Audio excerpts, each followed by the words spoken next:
Just a few months ago, Stephanie White stood in front of reporters in Connecticut and delivered a powerful message to the sports media world.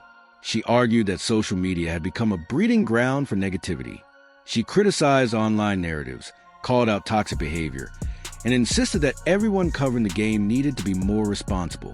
Fast forward to today, and she's now leading the most heavily scrutinized franchise in women's basketball, the Indiana Fever. This is a normal coaching job. This is the Caitlin Clark era, a place where every lineup decision becomes a debate, every injury update sparks theories, and every press conference gets dissected by millions of fans online. I'm Dre Fiber, this is Street Hoops, and today we're breaking down the controversy surrounding Sophie Cunningham's sudden injury absence, why Fever fans are demanding answers, and why trust between this organization and its supporters may be at its lowest point yet. Let's start with the facts. The Indiana Fever announced that Sophie Cunningham would miss their Commissioner's Cup matchup against the Chicago Sky because of a right elbow injury. On the surface, that doesn't sound like a major story. Players miss games all the time, but context matters. Cunningham had appeared in all 11 games this season. She had become one of Indiana's most dependable players, averaging nearly 9 points per game while bringing toughness, leadership, and energy every single night. Less than 24 hours before tip-off, she suddenly appeared on the injury report. No visible incident, no obvious injury moment, no discussion after previous games, nothing.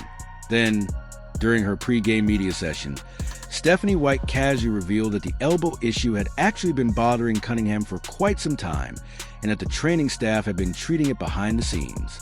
And that's where fans immediately started asking questions. Not because anyone believes Sophie is faking an injury, not because anyone thinks the Fever invented the diagnosis. The problem is trust. When fans hear that an injury has existed for weeks, but only becomes public knowledge the day before a major game, skepticism naturally follows. The Fever have found themselves in similar situations before. Earlier this season, confusion surrounding Caitlin Clark's health status generated days of speculation and frustration among fans. Mixed messaging, late updates, limited transparency. Those situations don't simply disappear. They accumulate. Every communication issue chips away at credibility until eventually every new announcement is viewed through a lens of suspicion. And that's exactly what happened here. The reason this particular injury became such a massive talking point is because we're talking about Sophie Cunningham. She's not just another role player. She's become one of the emotional leaders of this team. She's a player who embraces physical basketball. She's the one who never backs down. She's become a fan favorite because Fever supporters see her as someone willing to protect her teammates and fight for the identity of the franchise. That connection with fans matters, which is why her absence immediately generated concern. But this story becomes even more complicated when you look back at one of the biggest moments of the season. Just days earlier, Cunningham delivered the inbound pass that set up Caitlin Clark's unforgettable game-winning three-pointer against Washington. For seconds left, Indiana trailing by 1. Cunningham launches a perfect cross-court pass. Clark catches, steps back, fires. Game winner. The arena explodes. The internet erupts. For one night, everything felt perfect. Then came the controversy. A social media post from Cunningham was interpreted by many fans as suggesting that the game-winning sequence wasn't actually the play drawn up by the coaching staff. Almost instantly, debates exploded across basketball social media. Did Sophie improvise? Did she ignore the play call? Did Clark create the shot on her own? Eventually, Cunningham responded and insisted that people were overanalyzing the situation. According to her, the play unfolded exactly as designed. Case closed, or so everyone thought. Then teammate Lexi Hull appeared on radio and offered a very different description. Hull suggested the play had broken down.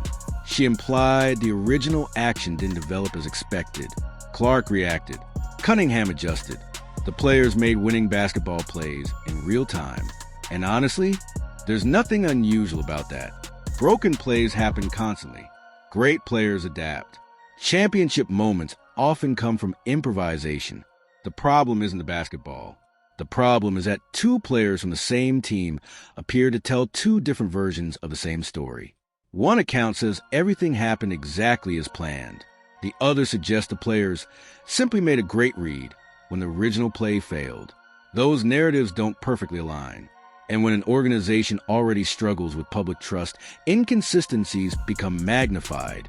That's why this situation refused to disappear. Every contradiction fuels more discussion. Every unanswered question creates more speculation.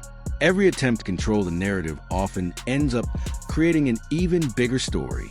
And that brings us back to Stephanie White, because whether she likes it or not, she now sits at the center of every major Fever conversation.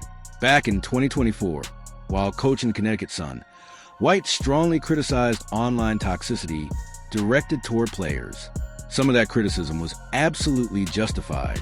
Several athletes experienced unacceptable personal attacks and harassment. Those incidents were real. They deserved condemnation. But many fans believe the conversation eventually became too broad. Instead of separating legitimate basketball criticism from abusive behavior, everything started getting grouped together. Serious questions, independent media analysis, fan frustration, YouTube discussions, podcast debates. Suddenly, all of it risked being labeled as negativity. That's where tensions began growing between organizations and the new generation of sports media. Because women's basketball has changed. Caitlin Clark changed it. Millions of new fans entered the sport. Thousands of content creators began covering games. Independent voices gained audiences that rival traditional media outlets. These fans aren't casual observers. They're deeply invested. They follow every injury report, every roster move, every press conference, every post-game quote. And when information appears inconsistent, they're going to ask questions. That's not toxicity. That's what happens when a league reaches mainstream relevance. The WNBA wanted larger audiences. It wanted record television ratings. It wanted sold-out arenas. It wanted billion-dollar media deals. It got all those things. But increased attention comes with increased scrutiny. That's part of the package. The same thing happens in the NFL, the NBA, Major League Baseball. Every major sports league experiences it. The more people care, the more questions they ask. Ironically, while all this controversy dominated headlines, the Fever still handled business on the court.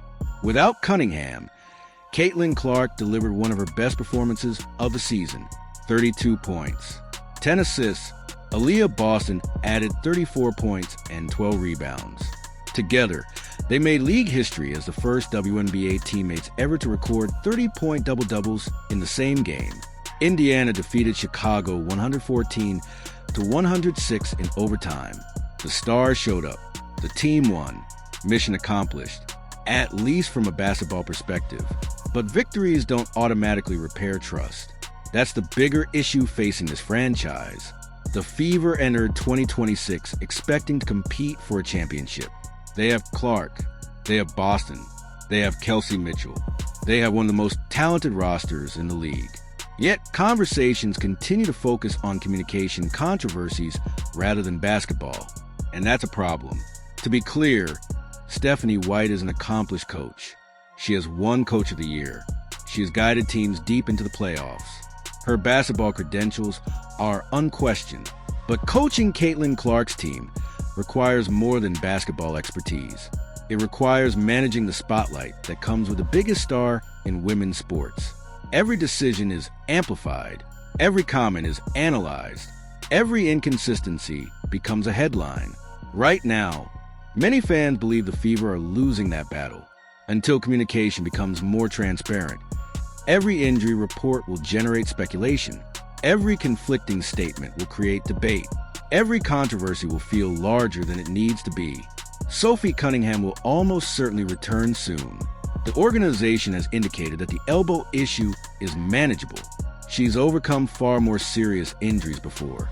And when she steps back onto the court, Fever fans will undoubtedly give her a hero's welcome. The bigger question is whether the organization learns from moments like this. Because if nothing changes, this cycle will continue.